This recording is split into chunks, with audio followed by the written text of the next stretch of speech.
नमस्कार मेरी प्यारी सखियों। आज मैं सत्यनारायण भगवान की कथा सुनाने जा रही हूँ, प्रथम अध्याय से 5वें अध्याय तक। तो बने रहिएगा मेरे पूरे वीडियो में। और व्रत की विधि संक्षेप में भी बता रही हूँ। सत्यनारायण व्रत की किसी भी मास की पूर्णिमा या षष्ठी चतुर्थी को किया जा सकता है। भगवान सत्यनारायण की मूर्ति या चित्र स्थापित कर सकते हैं और पंचामृत फल फूल और प्रसाद सप्तधान्य केला घी दूध चीनी अर्पित करेंगे। कथा सुने, आरती करें और प्रसाद भी वितरित करें। तो इस तरह से मैं कथा सुनाने वाली हूँ। प्रथम अध्याय है भगवान विष्णु का प्रसंग। नारद मुनि ने भगवान से पूछा कि मनुष्यों के दुख कैसे दूर हो सकते हैं। भगवान ने बताया कि सत्यनारायण व्रत कथा से सभी कष्ट दूर होते हैं। यह व्रत सत्य श्रद्धा और भक्ति से करना चाहिए। प्रथम अध्याय समाप्त। अब दूसरा अध्याय चालू करते हैं हम। द्वितीय अध्याय साधु वैश्य की कथा। काशी में एक गरीब ब्राह्मण को भगवान सत्यनारायण ने स्वप्न में व्रत का विधान बताया। ब्राह्मण ने व्रत किया, धन धान्य से समृद्ध हो गया। उसी नगर में साधु वैश्य ने यह व्रत शुरू किया।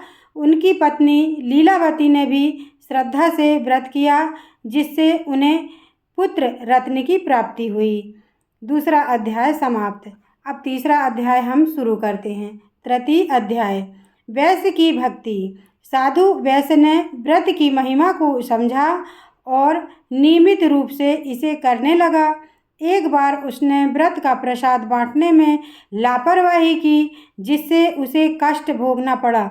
बाद में उसने क्षमा मांगी और फिर से व्रत शुरू किया, जिससे सुख समृद्धि लौटी। तृतीय अध्याय समाप्त। अब हम चौथा अध्याय शुरू करते हैं। चतुर्थ अध्याय एक लकड़हारा सत्यनारायण व्रत के प्रभाव से धनी बन गया। उसने गांव में व्रत की महिमा फैलाई। जो भी श्रद्धा से यह व्रत करता है उसके सारे दुख दूर हो जाते हैं। चौथा अध्याय समाप्त। पांचवा अध्याय शुरू करते हैं। पंचम अध्याय राजा तुंगध्वज की कथा। राजा तुंगध्वज ने सत्यनारायण के प्रसाद का अपमान किया, जिससे उसे राजधन और परिवार का नाश सहना पड़ा। बाद में उसने भगवान से क्षमा मांगी और व्रत किया। इससे उसका खोया वैभव लौट आया। तो इस प्रकार से हम 5 अध्याय आप लोगों को पूरा सुना चुके हैं और इसमें संक्षिप्त में सुनाया गया है। पूरी कथा सुनने के लिए पुस्तक पढ़नी पड़ती है। इस प्रकार से हमारी व्रत कथा हुई। व्रत की विधि हम संक्षेप में बता रहे हैं। व्रत का फल। यह व्रत करने से धन सुख समृद्धि संतान और मोक्ष की प्राप्ति होती है। सभी कष्ट दूर होकर जीवन में शांति आती है।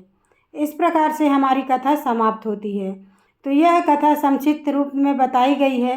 पूर्ण कथा के लिए सत्यनारायण व्रत की कथा पुस्तक पढ़ सकते हैं।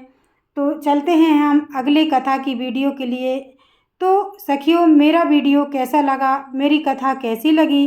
अगर मेरी कथा अच्छी लगी होगी तो मेरे वीडियो को लाइक सब्सक्राइब करके अपने सखियों में भी साझा कीजिएगा, अपने दोस्तों में भी साझा कीजिएगा।